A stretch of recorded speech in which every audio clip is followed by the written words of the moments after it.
দুপুরে 1টা বজাত তালৈ গলো তেওঁলোকে একখনত উঠাই আমাক লৈ গল দাদাই কৈ যায় আছে যে সাঁতোৰটোক মই শিকাইছিলো নাই মই কি শিকাইছিলে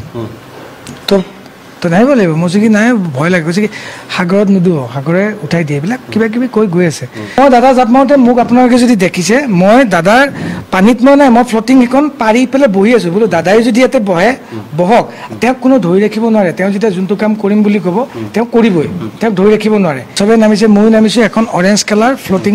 বেড এখন আছে সেইখন মই বেডখনৰ পাৰি লৈ মই তাৰ ওপৰত বহি আছো মোৰ মানে কনফিডেন্স লেভেলটো ইমান হাই হোৱা নাই যে মই এই পানীত নামি যাম দাদাই তেতিয়া জাপ মাৰি দিলে জেকেট পিন্ধি জাপ মাৰি দিছে সিদ্ধাৰ্থ আৰু সন্দীপন অলৰেডি আছে জেকেট পিন্ধি পানীতে আছে ময়ো আছো পানীত মই কিন্তু এই অৰেঞ্জ কালাৰ বেডখনৰ ওপৰত বহি আছো অকণমান টাইম ডুবি পেলাই এনেকৈ গৈ পেলাই আগত ওলাই পেলাই আকৌ সাঁতুৰিছে সাঁতুৰি পেলাই আকৌ ৰিটাৰ্ণ আহি এটা ৰাউণ্ড বোট এখন আছে তাৰ ওপৰত ধৰি উঠিবলৈ চালে কিন্তু এইখনত কোনো উঠিব নোৱাৰে এইখনত পানীত ৱেটটো বেলেগ হৈ থাকে ন বাগৰি গ'ল বাগৰি যাওঁতে এনেকৈ শুই দিলে সব মানুহে কৈছে এতিয়া সেইটো শুওঁতে কিবা এটা হ'ব নাই হোৱা দাদাই ধুনীয়াকৈ সাঁতুৰিলে সাঁতুৰি তাতে যে এনেকৈ শুই দিয়া নিচিনা হ'ল তেতিয়া আমাক চবকে কৈ আছে উদ্দেশ্যি পেলাই যে বঢ়িয়া লাগে ইয়াতে শুই এইটো যে এনেকৈ শুই দিছোঁ একদম বিচনাত থোৱা নিচিনা লাগে দেখিছ নুডুবে তাৰপিছত দাদাই উঠি আহিছে উঠি আহি আকৌ চুইমিং কৰিছে তেতিয়া ময়ো যাই ফ্লট কৰি দেখিছোঁ হয় নুডুবে দেখোন ভালেই লাগিছে একলেণ্ডত যেনেকুৱা লাগে একজেক্টলি সেনেকুৱা লাগিছে মই এইটো ফ্লট কৰি আছোঁ মই জাষ্ট দাদাক ফ'ল' কৰি আছোঁ দাদা এনেকৈ ফ্লোট কৰি পেলাই এনেকৈ থাকি গ'ল অকণমান টাইম 1 ছেকেণ্ডতকৈ অলপ বেছি মই যে সাঁতোৰা মানুহে যে এনেকৈ কেতিয়াবা ফ্লোট হৈ যায় ন তাৰপিছত আকৌ সাঁতুৰিব মই যে এইটো হ'ল যেতিয়া 1 ছেকেণ্ডতকৈ বেছি হ'ল মই এনেকৈ ধৰি দাদাক তলৰ পৰা দাঙি দিয়া নিচিনা কৰিলোঁ দাঙি দিওঁতে মূৰটো এনেকুৱা হৈ পেলাই নাকেদি বগা আৰু মুখেদি বগা পানী ওলাই গৈছে ফেন টাইপ ওলাই দিছে সাঁতুৰি আছে ঘূৰি দিলে মই যে ঘূৰিব দিলোঁ ঘূৰিলে ঘূৰাৰ পিছতে ফচকৈ এনেকৈ নাকেদি আৰু মুখেদি বগা ফেন টাইপ ওলাইছে বমি নহয় ফেন টাইপ ওলাইছে লগে লগে বমি কৰি দিলে বমিটো বিয়েৰ গুণাইছে তাৰ আগত বিয়েৰ এটা খাইছিল সেইটো মই নিজে দেখিছোঁ ওপৰত ইয়াকখনত আমি পানীত নামাৰ আগতে সৰু বিয়েৰ এটা লৈ খাই আছিল মাংস এপিচ খাইছিলে সেই মাংস পিচ আৰু বিয়েৰটো তেতিয়া ওলাই গৈছে আৰু বিয়েৰ গুণাইছে মানে পানীটোৰ ওপৰত যে পৰিছে মই একদম লগত আছোতো গোন্ধটো পাই গৈছোঁ গাটো পৰিছে মোৰ কিন্তু মই যে ছাপৰ্ট দি উঠালোঁ যে দাদাৰ কোনো এফৰ্ট নাই বমিটো কৰাৰ পিছত দাদাক মানে যদি মই প্ৰেছাৰটো এইফালে গৈছে দাদা মূৰটো এনেকৈ গৈছে ইফালে দিলে মূৰটো এনেকৈ গৈছে আগত দিলে এনেকৈ গৈছে তেতিয়া মই ভয় খাই পেলাই চিঞৰিছোঁ পানী কিমান আছে নাজানো সেইটো বহুত পানী তলটো আমি ঢুকি পোৱা নাই মই উপঙি আছোঁ ন জেকেটটো আছে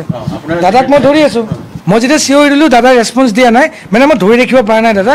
দাদা এনেকৈ পানীত যদি মানুহ এটাক মই তেওঁৰ এটা ছাপৰ্ট লাগিব তেতিয়াই মই ধৰি ৰাখিব পাৰিম তেওঁ যদি হালি যায় মইতো উপঙিয়ে আছোঁ ময়ো হালি যাওঁ সেনেকৈ দাদা 2-3 বাৰ এনেকৈ গৈছে মাতি আছোঁ দাদা ৰেছপঞ্চ নাই দাদাৰ বডিটোৱে ৰেছপঞ্চ নাই মানে হালি গৈছে যোনফালে যায় সিফালে পৰি যায় তেতিয়া মই চিঞৰোঁতে ইয়াকৰ যোনজন পাইলট তেওঁ জাপ মাৰি দিছে পানীত জাপ মাৰি পেলাই তেতিয়া এইটো 25 মিটাৰ মান হ'ব ইয়াকখনত তেওঁ 10 ছেকেণ্ডত আহি পাই গৈছে তেতিয়া সন্দীপনো আছে সন্দীপনো আহি পাইছে তাৰ আগতে সিদ্ধাৰ্থ নাওখন চলাই আছিল সিও আহি পাইছে চবেই দাঙি মেলি এই ইয়াকৰ পাইলটজনে দাঙি বেলেগ এখন বোটত উঠাই দিলে ৰাউণ্ড বোট এখনত আৰু তলৰ পৰা সিদ্ধাৰ্থ আৰু সন্দীপৰ মুখৰ কাৰণে মূৰটোত দাদা পানী নপৰাকৈ এনেকৈ দাঙি ধৰিলে আৰু আমাক অলপ ছাইডত থাকিব দিলে আমি 2জন আছিলোঁ আৰু 3জন আছিলোঁ আমি দুজনৰ চাপৰ আমি দুজনে যদি ধৰোঁ তেতিয়া এই বোটখন আগবাঢ়ি নাযায় মানে প্ৰেছাৰটো বেছি পৰি যায় আমি তাতে বহি দিলোঁ বহি দিয়া নাই পানীতে উপঙি থাকিলোঁ গ'ল পিছে আমি আহিছোঁ কিন্তু সিদ্ধাৰ্থই মানা নকৰিলে সি জনাৰ পিছতো একদম চাগে মানা কৰা নাই সেইকাৰণে দাদা গৈছে বা মানা কৰিলেও সি যদি মানা কৰিলেও হয় তাৰপিছতো যদি গৈছে সেইটো দাদাই কাৰো কথা নুশুনে সেনেকুৱা হ'ব পাৰে মানাটো ডাইৰেক্ট কৰাটো মই দেখা নাই লগালগ দাদাক ইয়াকখনত উঠাই সন্মুখৰ এইখিনি বাৰাণ্ডা টাইপ আছিল মানে ইয়াকখনত কাঠৰ এনেকুৱা ফ্লোটিং তাতে পেলাই ভৰিটো মানে আধা বাহিৰতে ওলাই আছিল মই সেইকাৰণে ইমানমান পানীত ষ্টেপখনত উঠি মই ভৰিখন যিমান পাৰোঁ গৰম কৰি আছোঁ আৰু পাইলটজনে দাদাক চিপিয়াৰ দি আছে বুকুত আৰু আমাৰ সন্দীপনে মুখেদি এনেকৈ টানি এইটো কিবা কৰি আছে সেনেকৈ 10 মিনিটমান কৰোঁতে আমাৰ ইয়াৰ পাইলট এইটো সাগৰৰ যে পুলিচৰ হওক কিবা হওক সেইবিলাক আহি তেওঁলোকে জাপ মাৰি নামি আমাক নাওখনত উঠি তেওঁলোকে চিপিয়াৰ দিছে সন্দীপন যিহেতু পুলিচৰ মানুহ মই পিছফালে অকল দাদাক মালিচ কৰি থাকি গ'লোঁ চবেই কৈ আছে বডিটো ঠাণ্ডা হ'ব নিদিবা মই যিমান পাৰোঁ ভগৱানৰ নাম লৈ মৃত্যুঞ্জয় মন্ত্ৰ মাতি হনুমান চালিচা মাতি মোৰ কৰিব পৰা যিমানখিনি আছে এতিয়া খালি মালিচ কৰি আছোঁ গৰম কৰোঁ যদিও তেওঁৰ আঙুলিটো এনেকৈ চাওঁ সেইটো ৰঙা হ'ব লাগে টিপি দিওঁ এইটো নীলা হৈ যায় নীলা হৈ গৈছে নাকৰ ফুটাটো নীলা হৈ যায় উঠখন মানুহটো ৰঙা এনেকৈ থাকে নহয় ৰঙা লিপষ্টিক লগোৱাৰ নিচিনা হৈ থাকে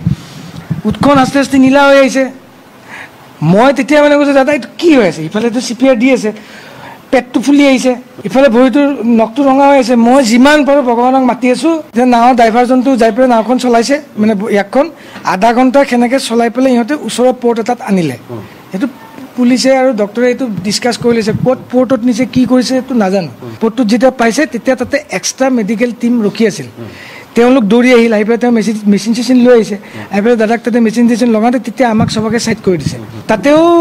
25 মিনিট আধা ঘণ্টা তেওঁলোকে কিবা কিবি কৰিলে তাৰ পিছতহে দাদাক হস্পিটেল লৈ গৈছে হস্পিটেললৈ নিউটো কোন কোন গৈছিল তেওঁলোক গৈছিলে অলপ সিদ্ধাৰ্থ গৈছিলে তাৰপৰা যাওঁতে আমি 5 জন দাদা মই সিদ্ধাৰ্থ সন্দীপন আৰু অমৃত প্ৰভা মহন্ত আমি 5 জনেই গৈছোঁ আমি দাদাক যেতিয়া লাষ্ট মেডিকেলৰ টিমে আহি পেলাই তাতে প্ৰেছাৰটো কিবা চেক কৰি আছে আমাক যেতিয়া আউট কৰিছে তেতিয়া সঞ্জীৱ নাৰায়ণ চিকুদা তাতে দৌৰি গৈ পাইছিলে আৰু লগত এজন মানুহ আছিল কোন মানুহ আছিল সেইটো মই নাজানো কিমান সময় পিছত আপোনালোকক জনাইছে যে নাই হস্পিটেলত 45 মিনিটমান পিছত সেইটো মানে ধৰক তাৰে টাইমত 5:30 6টামান হৈছে গোটেই কথাখিনি আমাৰ অসমত অলপ দেৰিকৈ পাইছিল দেৰিকৈ বা কেতিয়া দিছে কোনে কেতিয়া পালে সেইটোতো মই গম নাপাম কিন্তু সঞ্জীৱ দাসে গ'ল তালৈ দৌৰি তেওঁ ডেফিনেটলি ইনফৰমেশ্যনটো পায়ে গৈছে তেওঁতো তাতেই আছিল মানে ছিংগাপুৰত তেওঁ ইনফৰমেশ্যন পাইছে যদি তেওঁতো ইনফৰমেশ্যনটো চাগে অসমক দিছে মই ভাবিছোঁ এতিয়া কোনে কেতিয়া দিছে নাজানো সিদ্ধাৰ্থে যিহেতু মেনেজমেণ্ট সি লিড ল'বই তো সিয়ে গৈছে কফিনতো সেইকাৰণে দাদাৰ কফিনটোত তাৰে নামটো লিখি পেলাই নাম্বাৰটো দিয়া আছে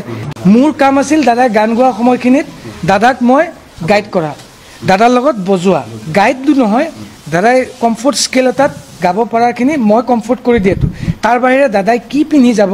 কেইটা বজাত উঠিব কি খাই যাব কি মেডিচিন লৈ যাব কোনখিনি টাইমত হ'লে দাদা কমফৰ্ট সেইটোতো মোৰ দায়িত্বত নহয় মই মেছেজত দিছিলোঁ কিহৰ কাৰণে মই তাক আপোনালোকৰ অকণমান আগত যে কৈছিলোঁ দাদা আগদিনা 15 তাৰিখে জন্মাষ্টমীৰ দিনা গানটো গাওঁতে বহুত টায়াৰ্ড মই কৈছিলোঁ যে তাক মেছেজত পাৰ্চনেলি দিছোঁ দাদা ছিংগাপুৰত নহয় অসমত থাকিলেও কিবা এটা হ'ল হয় দাদাৰ যিটো শাৰীৰিক কণ্ডিশ্যন হৈ আছিল চিটুৱেশ্যন হৈ আছিল মই লাষ্টলি যিমানকেইদিন পাইছোঁ দাদা ভেৰি উইক টু মাছ উইক যাবলৈ ইচ্ছা কৰাটো মই এইটো ক'ব নোৱাৰোঁ যাবলৈ ইচ্ছা কৰিছিল কাৰণেহে নিব পাৰিছে যাবলৈ ইচ্ছা দাদাই কোনোবা প্ৰগ্ৰেমত যদি নাযাওঁ বুলি কয় আপোনালোকে জানে চাগে কোনেও নিব নোৱাৰে প্ৰগ্ৰেমখনত নাযায় হ'ব পাৰে সেইটো তেওঁলোকৰ কথা খালি মোক কোৱা আছিল 17 তাৰিখে 8টা বজাত আমাৰ ফ্লাইট মই 5টা বজাত ইয়াৰ পৰা ঘৰৰ পৰা ওলাই মই গৈছোঁ 15 তাৰিখে কাম কৰিছোঁ দাদাৰ লগত মই বহুত টায়াৰ্ড দেখিছোঁ দাদাক 16 তাৰিখে আমাৰ যোৱা কথা আছিল আকৌ কাম কৰিবলৈ মই নিজে স্ক্ৰিপ্ট কৰিলোঁ কামটো বিকজ 17 তাৰিখে যদি আমাৰ যাত্ৰাটো আছে মই আকৌ 16 তাৰিখে তাতে কাম কৰিব গৈ আকৌ টোপনি ক্ষতি কৰাতকৈ দাদা অলপ শুৱক 17 তাৰিখে দাদা ৰাতিপুৱা যাব পাৰিব ভালকৈ